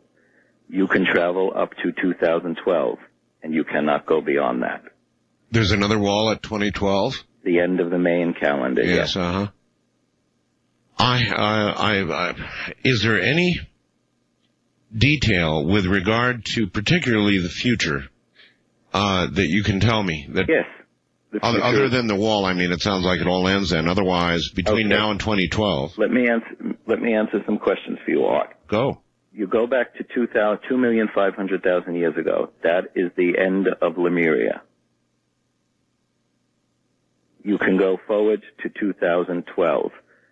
There was a cataclysm on the planet 2,500,000 years ago that had to do with the sliding into a new time dimension that we are in now. It was a cataclysm at the end of the Lemurian civilization, which had lasted about 3 million years. So if you were to go back, if you could traverse that wall, which you cannot, it's a different race. It's actually a different type of time and a different type of dimension. Is it another cataclysm at 2012? Do we know anything of the nature? 2012 is a positive date. Krishna gave that date, Buddha gave that date, and Christ gave that date. The Mayan calendar gives the date because we're going into fourth dimension. There is no more time in fourth dimension. It will be what Krishna talked about, the end of Kali Yuga. And probably the Christians regard as the Lord coming back and, Christians all getting sucked up like in a vacuum. Yeah, okay. Huh. Well, there's somebody who claims to know that a machine exists, among other places, in New York State. Yeah, I've been wondering a lot about 2012. West of the Rockies, you're on the air. Good morning. Hello? Hello? Yes, hello. Oh, hi, my goodness, thank you. This is Deborah in Kent, Washington. Yes. And what I wanted to talk about is, today at work, on my lunch, a friend and I saw out of nowhere a white feather come floating down from the sky. And she goes over and she catches it, and we're talking, kind of odd, maybe somebody dropped it flying by. Yeah. And another one comes down, which is a black one. And as we're standing there, more and more of these feathers keep dropping. Oh, jeez. They're not coming, and it went on for 15, 20 minutes. And we are looking at, over the top of the building, trying to see if they might be drifting down over that way. Yeah. We're trying to see if they're coming, from trees, but there aren't trees close enough that they'd be coming out of there. Yeah. Black ones and white ones, those are the only two colors that were. Well, go ahead. Let me throw this in. I'm getting email reports And I'm getting reports from all over the West right now, the most disconcerting reports I've ever heard. People are calling me and telling me birds are dying. Birds are dying in large numbers, and I'm trying to determine what to do with these reports. I have no idea. I wonder if what you're talking about is connected. That's part of the reason why I called. Oh, brother. And we couldn't find any source for them whatsoever. There was no gore, there was no blood, no broken quills, nothing. Just these black and white feathers for about 15, 20 minutes. I mean, like hundreds of them? I would say what I could count was probably between 50 and 100. Hold on a sec, all right? By the way, Ian Gom, who sings this song, sent me an email the other day. Maybe we'll have him on. A frequent worry I have is the following. I know that a lot of you think that a lot of what we talk about is crazy stuff, and it is, it really is. The problem with it is that a lot of what we've talked about on this program, while initially people label it as crazy, a year or 2 or 3 years down line proves to be exactly what's going on. It's just that you hear such a leading edge here that it sounds implausible, impossible, even silly or laughable. But then in 2 or 3 years, we're all talking about it.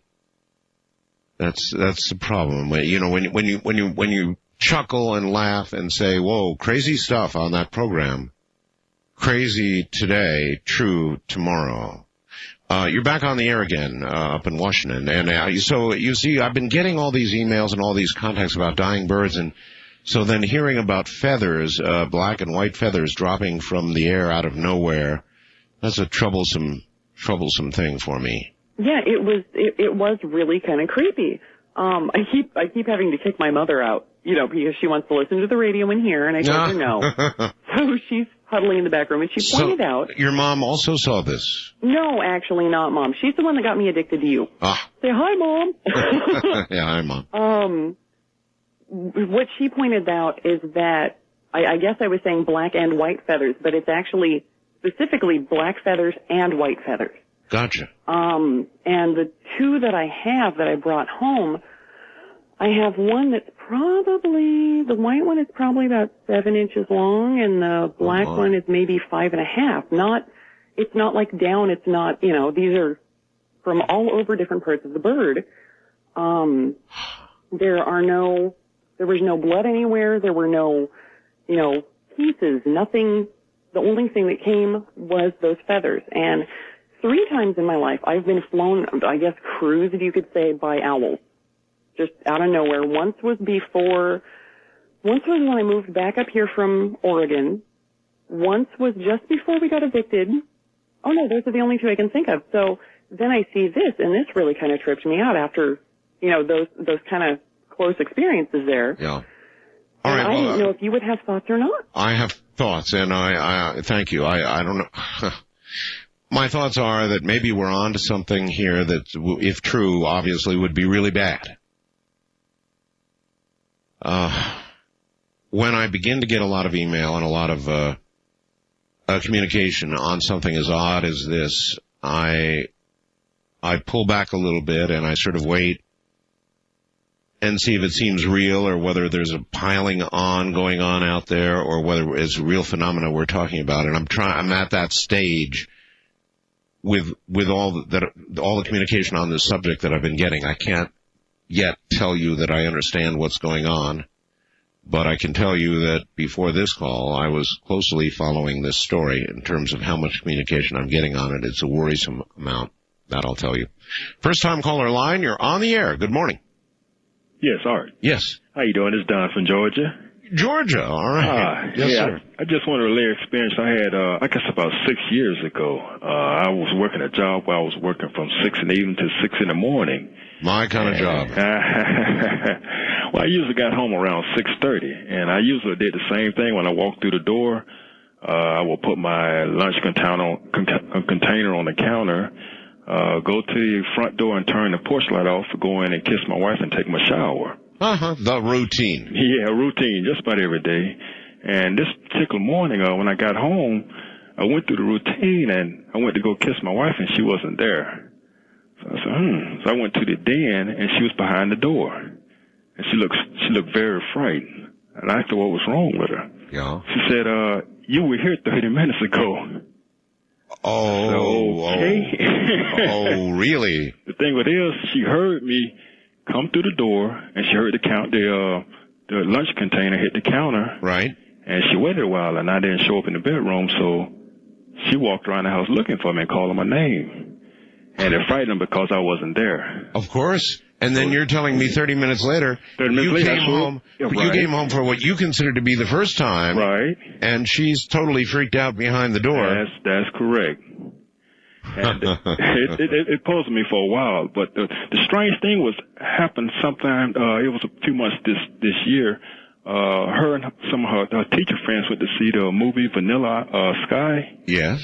And I had the girls at home. We was looking at TV and just watching TV, waiting for her to get back. And all of a sudden, I heard her call my name from the other side of the house. Oh. And the strangest thing, my girls heard it too, and they both looked at me and they said, "Dad, is a mom out eating dinner with the teacher friends?" And I said, "Yeah." She said, "Well, I heard her call your name." And I don't want them to get frightened. So I said, "Well, you might have been hearing things, but I heard it. It was clear, loud and clear. Matter of fact, I almost responded to it. So I walked to the other side of the house because I figured that something must be wrong for her to call my name like that. Yeah. And I didn't feel anything. I didn't feel any bad vibrations and all. Did she have anything to say when she got home? When she came home, I met her at the garage. I wanted to discuss that, away from the kids. I asked her what was she doing around 8:25 because that's when it happened. Yes. And she said, well, they were in the restaurant, and they was discussing the movie Vanilla Sky, and I hadn't seen the movie, but it was like some kind of spiritual thing there or whatever. And they said, let's do this thing where we can think about our loved ones and see if they can feel us. I said, well, I'll be. That's some story. Yes, it is. There's so much more than we understand, isn't there? Sure is. And it's all around us, sir. Thank you. Oh, thanks a lot, Art. Right, take care. There's so much more that we just don't understand. The kind of thing that is discussed on this program. And I'm comfortable, with the fact that a lot of people ridicule and a lot of people laugh, and that's fine. But time after time, I've been here enough years now, that time after time I've seen the laughable become the reality.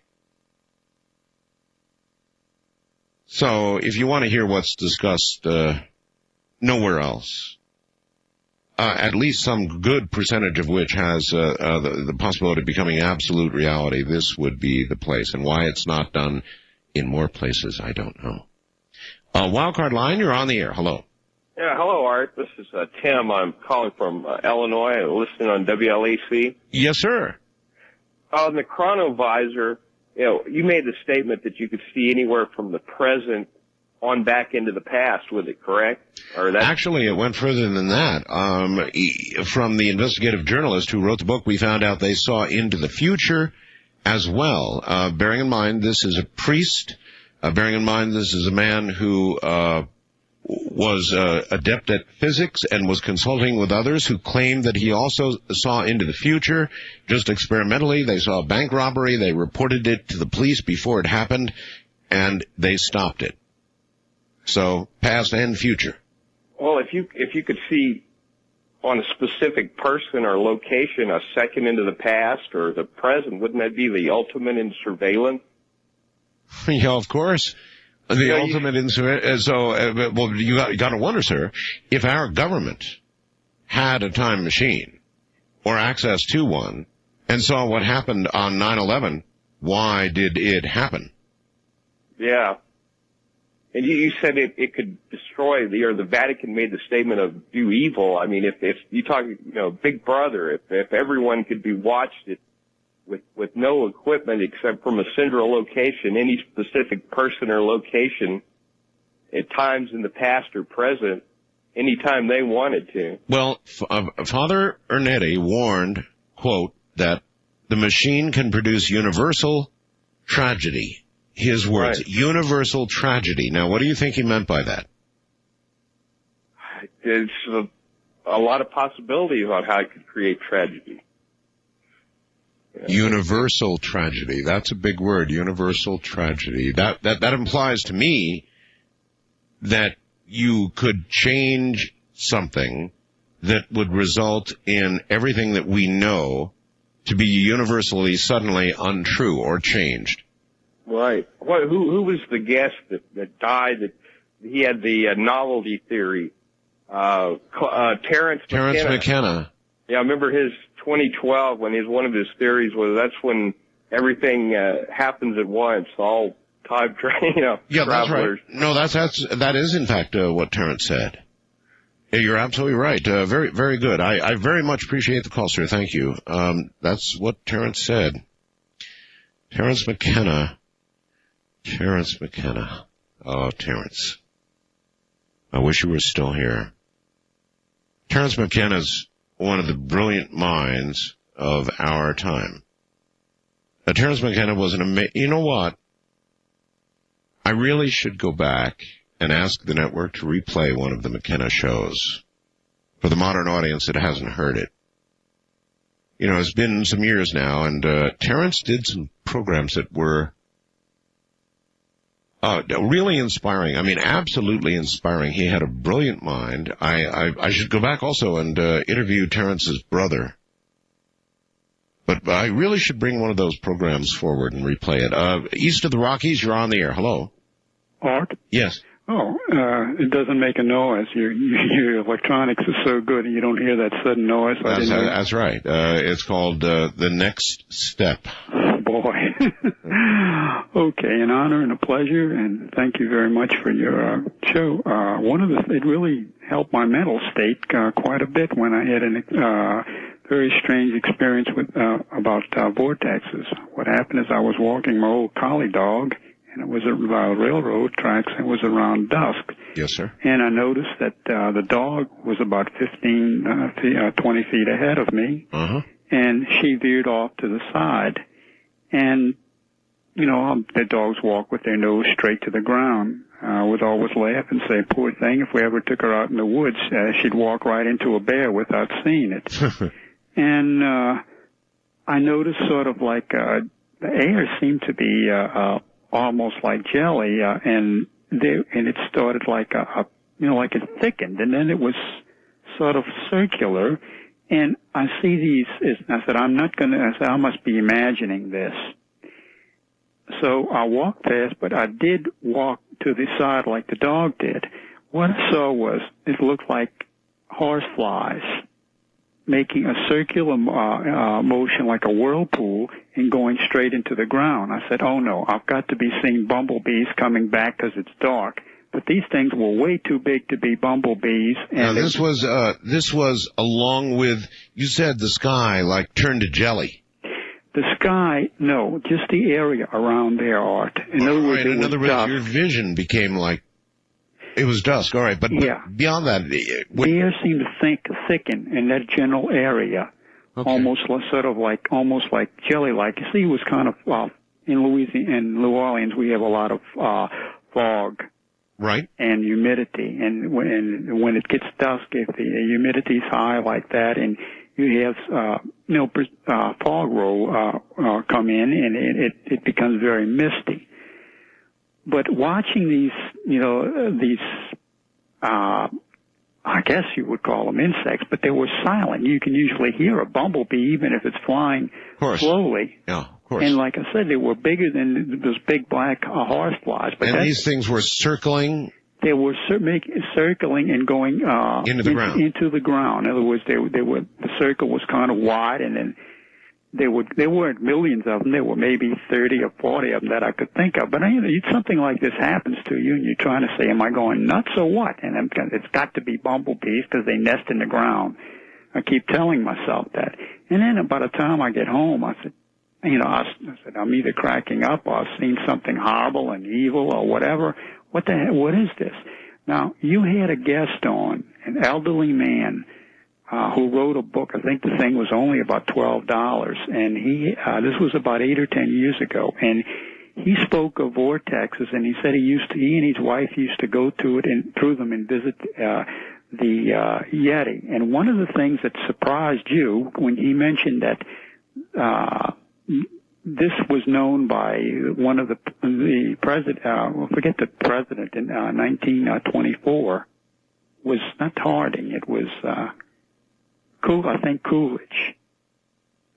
And it surprised you. He said, Coolidge knows about because somebody tied it into UFOs, and you said, you know that Coolidge, you've heard that, because it was evidently something that hadn't come out very much. Okay. And you knew about it, and you were surprised that this elderly man knew about it. Anyway, he's on this. This evidently is some sort of a time travel, and if it hadn't been for hearing that program and remembering it, Art, I know I was on my knees praying. Well, you know what? I'm sorry to interrupt you, sir, but you know what? I don't remember the program you're talking about, so we may really be dealing with time travel here. I can't remember. That program was about 8 to 10 years ago, Art. Yeah, well, sure, I was doing them then, but hopefully, maybe if I can ever go through my notes, maybe I can find it. Let's see if anybody else remembers the program you were talking about. He was an elderly man. Another thing he said that you couldn't use. He had no fillings in his teeth. He said to get through this vortex, you could not have metal on you. God, I swear. All right, thank you. I don't remember that program now. I've done a lot of programs, thousands and thousands of programs. So maybe it just, flicked out of my memory, but those kind of things usually don't.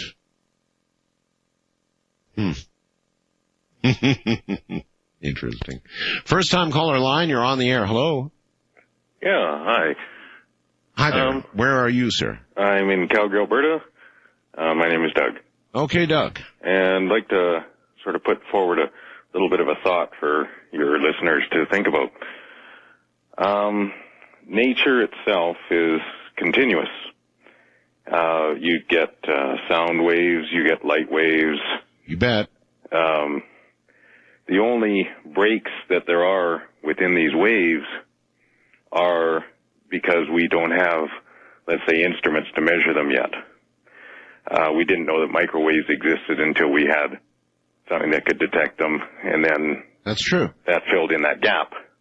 Oh, that's absolutely correct. Yes, I mean, they were all around us, and until we realized their presence and invented something ultimately to produce them, we had no idea. That's right.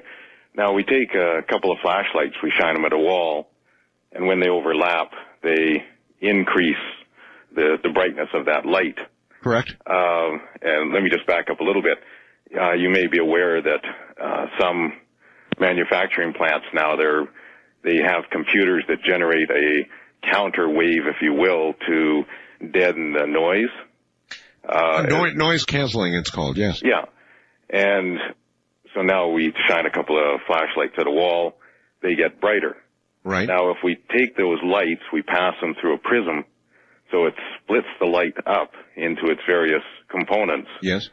Through minute movement, we can get it so that the same colors, when shined at each other, can actually form a dark spot. Now, that's right. I'm starting to think what my belief is that time is a wave, and that if we could discover that wave, produce a counter wave, that we could actually form a dark spot that would allow you to move in or like back and forth across time. That could be, sir. Listen, we are out of time. My program's ending. Nothing I can do about that. That's okay. No, listen, I appreciate your theory, and so from our neighbor to the north, you get to tell everybody good night tonight, all right? Okay. Everyone have a good evening. That's one way that's the Canadian way to do it. Everybody have a good evening. Eh? All right, everybody, I'll be back Monday night, Tuesday morning. I hope you have a wonderful weekend. I'm certainly planning on it. Bonnie Crystal and company are here right now, and Jessica's with her, and we're going to be doing some fascinating work in electronics over the weekend. So if I don't fry myself, I'll see you Monday. Ciao.